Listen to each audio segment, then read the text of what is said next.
Halo, saya Dava Paransa Ambu dari MSDM 24B. Di sini saya akan mewawancari seorang HR dalam hal negosiasi. Nah, di sini saya bertujuan untuk mengerjakan soal UAS saya. Tugas UAS saya. Ya, boleh silakan. Oke, panggil kakak aja. Boleh, Adi juga. Oke, udah mulai, Cak? Ya. Bisa, Anda bisa soal tiba ya sudah. Jadi kalau bisa. Oke, selamat pagi Kak. Terima kasih sudah meluangkan waktunya untuk saya ada di sini. Nah, saya ada di sini tuh untuk mewawancarai kakak karena saya penasaran dengan pengalaman kakak selama bekerja di Reddoors ini Kak, di bidang HR. Kalau gitu saya langsung ke pertanyaan aja. Boleh, silakan. Nah, yang pertama itu apa yang membuat kakak itu tertarik sama bidang HR? Terus sudah berapa lama kakak udah ini menjalani profesi HR itu Kak? Oke, kenapa tertarik di bidang HR ya? Karena memang HR ini berperan penting di dalam suatu perusahaan ya, di mana HR bisa membantu mengelola dari mulai perekrutan, administrasi sampai dengan karyawan tersebut resign. Kita memberikan paparing, membantu mereka untuk pengurusan asuransi, BPJS dan sebagainya. Gitu. Saya mulai HR itu dari lulus sekolah. Jadi dari tamat SMK saya kuliah sampai sambil kerja juga, jadi total 12 tahun di HR. Pengalamannya? Kalau udah di Reddoors ini berapa tahun? Di Reddoors di sini hampir 4 tahun. Oh, 4 tahun. Oke, yang kedua itu selama kakak kerja di Reddoors ada nggak sih kayak tantangan yang berhubungan sama karyawan atau yang ada di manajemen gitu Kak, tantangan ini dalam HR, bidang HR? Oke, tantangan pasti banyak ya, karena di sini masing-masing karyawan mempunyai sikap, lalu sifatnya juga yang berbeda, kemauannya juga berbeda. Jadi ya kita harus bisa melakukan pendekatan ke masing-masing karyawan itu. Jadi cara nge-treat kita ke karyawan A sama dengan karyawan B itu akan berbeda. Tapi walaupun mempunyai tujuan yang sama. Kayak gitu. Tantangannya sih itu Pak. Ada aja misalnya selisih paham antara keputusan atau kebijakan yang diberikan oleh manajemen kepada perusahaan atau karyawan.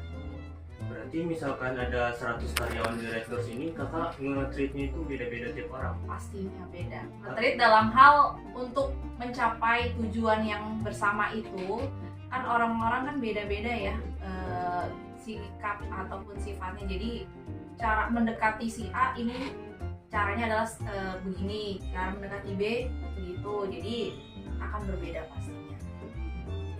Saya lupa. Nervous ya? Oke. Terus yang ketiga, ini berhubungan soal negosiasi ya Kak. Nah, di perusahaan itu kan ada karyawan yang berkinerja tinggi. Nah, misalkan dia itu nggak puas sama perusahaannya itu, terus dia mau keluar, gimana cara kakak bernegosiasi supaya karyawan yang punya kinerja baik itu biar tetap ada di perusahaan? Oke, cara negosiasinya pastinya kalau ada karyawan resign itu dia mendapatkan better offer atau better benefit dari perusahaan lain ya. Kita akan tanya dulu sebelumnya, perusahaan apa sih yang selanjutnya yang akan kamu mau masukin gitu kan. Nanti kita coba lihat dari sisi pandang HR, karena kan dunia HR kan hanya itu aja juga kan, pastinya juga akan saling kenal dengan perusahaan lainnya gitu. Kita akan tahu dan kita akan bertanya benefit apa aja memang yang diberikan di sana. Kalaupun misalnya kita lihat dulu nih, kita ajukan ke manajemen, si A dapat offer dari perusahaan sana sekian. Nanti kita coba lihat dari sisi manajemen masih oke nggak kalau kita bantu retain dengan kita memberikan benefit atau remunerisasi yang sesuai dengan perusahaan. Ini apa? Menurut kakak itu dalam bidang HR itu lebih cocok orang yang ekstrovert atau introvert Kak? Kalau di HR pastinya harus ekstrovert ya, karena kita harus mingle ke seluruh karyawan. Jadi bukan hanya dalam pekerjaan, kita harus menyisihkan waktu untuk tanya seputar seharian mereka, keluarga mereka, karena kita nggak hanya take care seputar kerjaan aja, tapi juga dengan kehidupan lainnya. Jadi harus ekstrovert sih, karena harus bisa kenal masing-masing karakter karyawan juga. Kira-kira ada nggak Kak saran buat ada yang masuk ke kampus saya itu kan dia orangnya introvert, nah terus kata dosen saya itu semua yang harus di sini harus ekstrovert katanya, terus dia itu bingung harus kayak gimana. Oke, yang pasti dia harus coba mendekat ke teman-teman sekitarnya. Yang kedua, coba ikut aktivitas. Kalau di lingkungan kampus kan pasti akan ada, mungkin kan ada apa sih, kayak BEM seperti itu kan ya, atau ada aktivitas pecinta alam atau teater dan lain sebagainya. Kalau di lingkungan kantor kita juga ada aktivitas-aktivitas kegiatan yang menunjang untuk karyawan ya, kayak misalnya kita ada tenis, futsal, segala macamnya. Itu harus ikut kegiatan-kegiatan itu sih. Di luar itu kayak mau makan siang itu harus kenalan sama departemen lain, atau mungkin di kampus kan sama jurusan lain ya, fakultas lain kayak gitu sih. Ini di pertanyaan selanjutnya Kak, di materi saya itu katanya lebih sulit bernegosiasi itu, cewek itu lebih sulit menang saat negosiasi sedangkan cowok lebih mudah. Nah itu benar nggak sih Kak?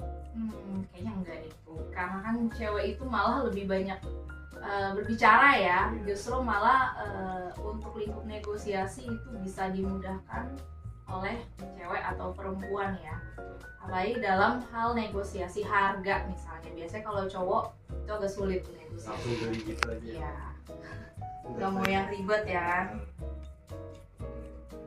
Selanjutnya itu misalkan ada negosiasi yang sulit gitu Kak, sulit buat dihadapin, udah mentok, nggak ada solusi lain. Nah gimana sih cara pendekatan Kakak itu biar negosiasinya itu bisa berhasil gitu?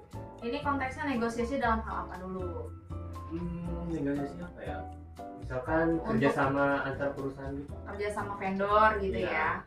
Oke, kalau untuk kerjasama vendor biasanya kita akan memilih beberapa vendor. Kita nggak hanya terfokus oleh satu vendor. Jadi at least kita harus mempunyai minimal itu 3 untuk perbandingan, untuk kita bisa compare. Jadi apa sih, kita harus bisa membuat itu pro dan kontranya. Pro dari si perusahaan ini apa, yang A, yang B apa, yang C apa, kontranya apa, lalu dari sisi penawaran yang mereka berikan itu apa aja, terus dari sisi after salesnya bagaimana. Nah dari situ kita bisa, jadi ketika si A kita gagal untuk proses negosiasinya, kita masih punya ada B. Jadi harus ada comparison. Ini pertanyaan terakhir, ada nggak sih pengalaman menarik atau tantangan yang paling seru saat Kakak itu bernegosiasi? Ada, pastinya negosiasinya membutuhkan waktu yang lama ya, apalagi kita sebagai HR di sini sebagai penengah antara manajemen juga dan pihak ketiga, yaitu vendor-vendor gitu. Jadi misalnya si manajemen mau harganya sekian, tapi vendor belum bisa mengurangi. Nah itu kita harus ada challenge untuk gimana sih biar kita bisa memenuhi ekspektasi dari manajemen. Jadi sebisa mungkin kita putar otak untuk negosiasinya agar berhasil. Oh ya, ini paling terakhir ya Kak. Boleh, ada lagi yang terakhir. Ya, misalkan negosiasinya itu udah mentok banget, gak bisa diapa-apain lagi, boleh nggak misalkan dilanjutin nanti gitu, diundurkan? Kalau negosiasinya mentok nggak bisa, kita harus ada yang ngalah ya, antara kita harus mau nggak mau mengikuti penawaran terakhir dari si vendor, atau kita pilihannya mencari pilihan yang lain. Oh ya, itu aja sih Kak pertanyaan dari saya. Oke, terima kasih Kak udah meluangkan waktunya untuk saya. Sama-sama. Ya, saya pamit undur diri. Sekian. Assalamualaikum warahmatullahi wabarakatuh. Waalaikumsalam warahmatullahi wabarakatuh. Belajar loh, sekarang semester